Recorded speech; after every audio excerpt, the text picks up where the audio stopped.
અષ્ટપૌડ પ્રવચન નંબર 25 સૂત્રપૌડ ગાથા 6. સૂત્ર એટલે ભગવાનની વાણી. એમાં વ્યવહાર અને પરમાર્થરૂપ જાણી આત્મા કર્મનો નાશ કરી અવિનાશી સુખરૂપ મોક્ષને પામે છે. વ્યવહાર એને હેય જાણી અને પોતાનું પરમાર્થ સ્વરૂપ છે તેને ઉપાદેય જાણી અંતરમાં એકાગ્ર થઈને 8 કર્મનો નાશ કરીને મોક્ષને પામે છે. શાસ્ત્રમાં 2 પ્રકારે વાણી આવે છે, એક આગમરૂપ અને એક અધ્યાત્મરૂપ. આગમરૂપ જેમાં સામાન્ય અને વિશેષ રૂપથી દ્રવ્યનું સ્વરૂપ કહેવામાં આવ્યું છે, એટલે કે આગમ પદ્ધતિનો સામાન્ય વિશેષ નિશ્ચય વ્યવહાર કહેવામાં આવે છે.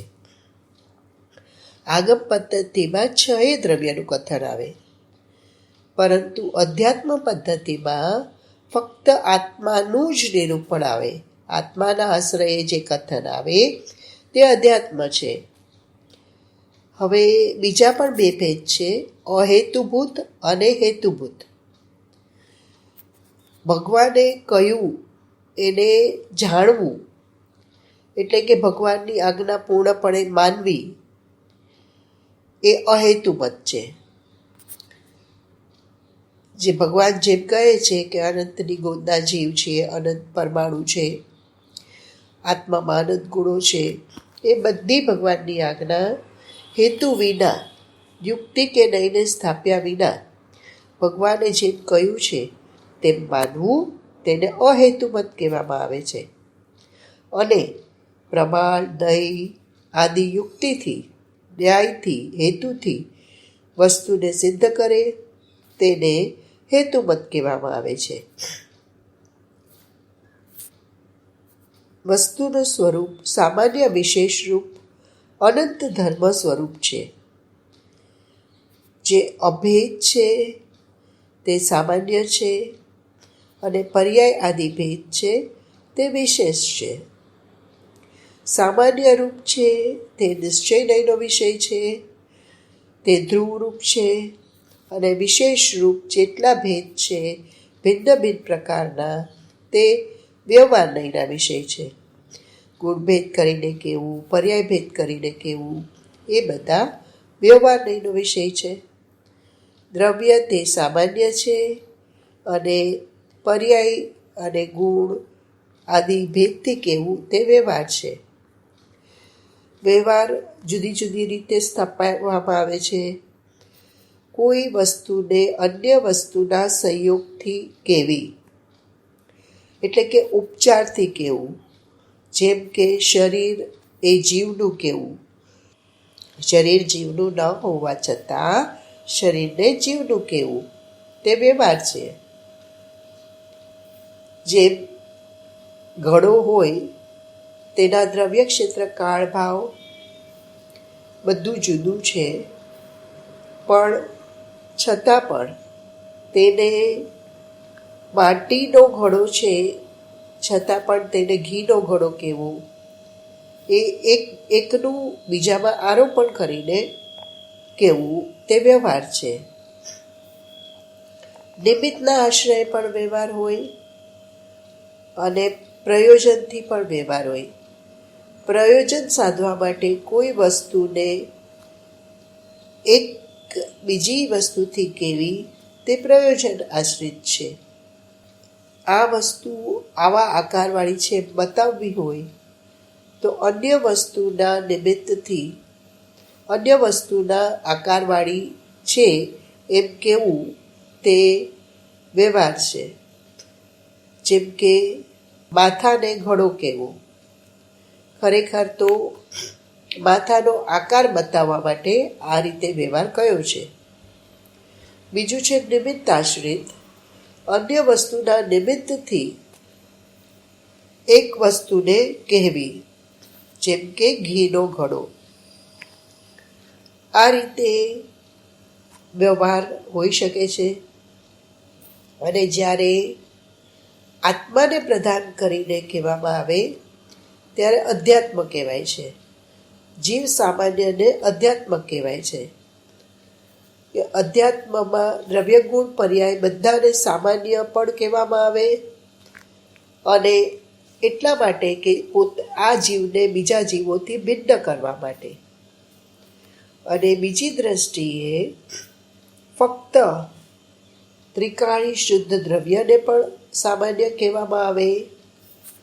તે પરમ શુદ્ધ નિશ્ચય છે, જે અનંતી પર્યાય સામાન્ય રૂપે એનું ગુણરૂપ જે વસ્તુ છે અને અનંત ગુણનું એકરૂપ વસ્તુ છે તેને જ અહીંયા દ્રવ્ય કહેવામાં આવ્યું. વસ્તુ દ્રવ્ય ભગવાન આત્મા શક્તિના સમૂહને દ્રવ્ય કહેવામાં આવ્યું.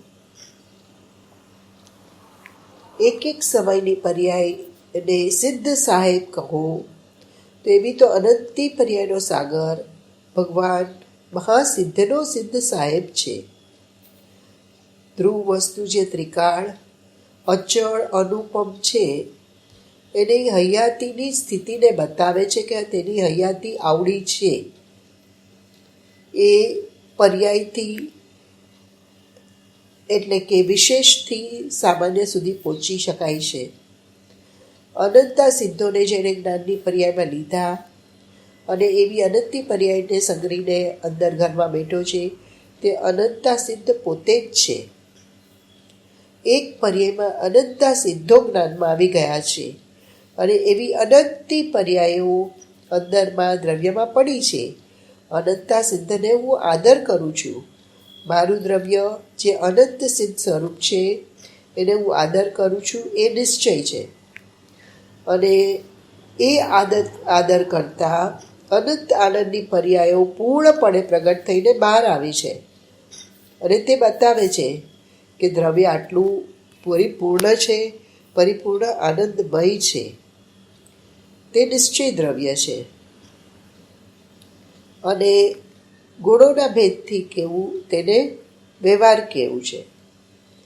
મારે હિત કરવું છે એનો અર્થ કે અત્યારે પર્યાયમાં અહિત છે, એટલે પર્યાયમાં અહિત ટાળીને હિત કરવું છે, તો એ પર્યાય છે. જે જાતના ગુણની જે પર્યાય છે એ પર્યાયનો જો ગુણ હોય તો એ પર્યાય થાય, અને એ ગુણ એક રૂપે ત્રિકાળ દ્રવ્ય હોય તો એ દ્રવ્ય પરિણમે, તો એ પર્યાય પરિણમે. આ છે દ્રવ્યની સિદ્ધિ કરવાનો એક માર્ગ. જેની ભીત ધ્રુવ અંદર છે, જેનો પાયો આખો ઊભો થાય, જેમાંથી સિદ્ધ પદની પર્યાયનો મોટો મહેલ ઊભો થાય, કેવળ જ્ઞાનની પર્યાય ઊભી થાય, એવો મજબૂત પાયો તે ધ્રુવ છે, સામાન્ય છે, તે દ્રવ્ય છે. અને તેના વિશેષ ભેદ તે ગુણ અને પરિણમન તે અગુરુ લઘુ ગુણની પર્યાય. રાગની પર્યાય મારી નથી. રાગની પર્યાય તો કજાત એટલે કે મારી જાતની નથી.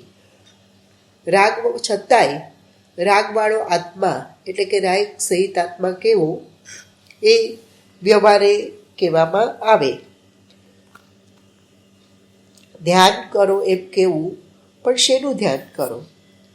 ધ્યાન કરો એટલે કાંઈક બદલવું છે. બદલવું છે એ શેમાંથી આવે? કાયમી શક્તિ હોય એમાંથી જ આવે ને. એટલે અનંતી શક્તિનું દ્રવ્ય છે, શક્તિ તે ગુણ છે અને પર્યાય તે પરિણમન છે, એ સિદ્ધ થાય છે.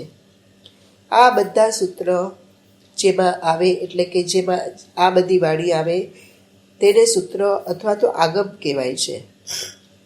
આ બધા આગમો પરંપરા ભગવાનથી આવેલા છે. આચાર્યો કુદકુદાચાર્ય, અમૃતચંદ્રાચાર્ય, તેમની પાસેથી જે પરંપરા આવ્યા એ વાણીને આગમ કહી છે. વિતરાગ દિગંબર માર્ગ જે અનાદિનો સનાતન છે, એમાં સત્શાસ્ત્ર અને સત્ય પ્રરૂપણા છે. એ સિવાય બીજે સત્શાસ્ત્ર નથી અને સત્પ્રરૂપણા પણ નથી. આ વિતરાગની વાણીમાં સમદર્શીપણું આવે છે, એટલે કે સમાન ભાવ, અભેદ ભાવ, એક સરખી બુદ્ધિ, પણ વિવેક સહિત હોય. તે કુશ્રુતને કુશ્રુત જાણે, સદ્ધર્મને સદ્ધર્મ જાણે, સદગુરુને સદગુરુ જાણે, અસદગુરુને અસદગુરુ જાણીને નિષેધે, અસદદેવને અસદેવ જાણીને નિષેધે. એવી રીતે સમદર્શિતા હોય છે. અસત્ય સમજે ને નિષેધે. નિષેધે માટે દ્વેષ છે એમ નહીં, પણ જે સાચું છે તે ગ્રહણ કરવા માટે હોય છે. આ જ સાચો વિતરાગ માર્ગ છે. જય જિનેન્દ્ર.